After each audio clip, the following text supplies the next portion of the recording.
एक गांव में एक शिल्पकार रहता था। वह बहुत ही अच्छी मूर्तियां बनाता था। एक दिन वह मूर्ति बनाने के लिए जंगल में पत्थर ढूंढने के लिए गया। वहां उसको एक बहुत ही अच्छा पत्थर मिल गया, जिसको देखकर वह बहुत खुश हुआ और सोचने लगा कि यह मूर्ति बनाने के लिए बहुत ही सही है। कुछ दूर और चलने पर उसे एक और पत्थर मिल गया। उसने उस पत्थर को भी ले लिया। घर आकर उसने पत्थर पर कारीगरी करनी शुरू की। औजारों की चोट जब पत्थर पर हुई तो वह पत्थर बोलने लगा कि मुझे छोड़ दो, इससे मुझे दर्द हो रहा है।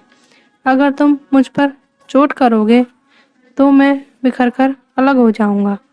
तुम किसी और पत्थर पर मूर्ति बना लो। पत्थर की बात सुनकर शिल्पकार को दया आ गई। उसने पत्थर को छोड़ दिया और दूसरे पत्थर पर मूर्ति बनाने लगा। कुछ समय बाद एक बहुत ही सुंदर भगवान की मूर्ति बना दी। गांव के लोग मूर्ति बनने पर मूर्ति को लेने आए। गांव के लोगों ने सोचा कि नारियल फोड़ने के लिए एक और पत्थर की जरूरत होगी। उन्होंने वहां रखे पत्थर को भी अपने साथ ले लिया। मूर्ति को ले जाकर उन्होंने मंदिर में रख सजा दिया और उसके सामने उसी पत्थर को भी रख दिया। अब जब भी कोई व्यक्ति मंदिर में दर्शन करने आता तो मूर्ति को फूलों से सजाता और दूध से स्नान कराता और लड्डुओं का भोग लगाता, लेकिन उस पत्थर पर नारियल फोड़ता। जब लोग पत्थर पर नारियल फोड़ते तो वह बहुत परेशान होता, उसको बहुत दर्द होता और वह चिल्लाने लगता, लेकिन उसकी कोई नहीं सुनता था।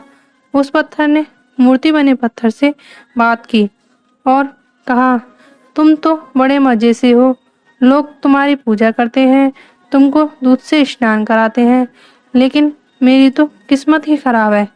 उस पर लोग नारियल फोड़कर जाते हैं।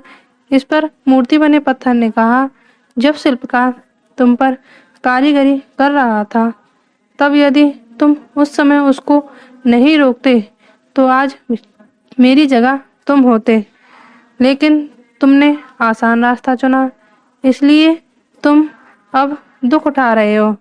उस पत्थर को मूर्ति बने पत्थर की बात समझ में आ गई। उसने कहा कि अब मैं कभी भी शिकायत नहीं करूंगा। इसके बाद लोग अब नारियल जब भी फोड़ते तो नारियल का पानी उस पत्थर पर भी पड़ता और अब लोग मूर्ति को प्रसाद का भोग लगाकर उस पत्थर पर भी रखने लगे। अगर आपको वीडियो अच्छी लगी हो तो शेयर करें, लाइक करें, सब्सक्राइब करें।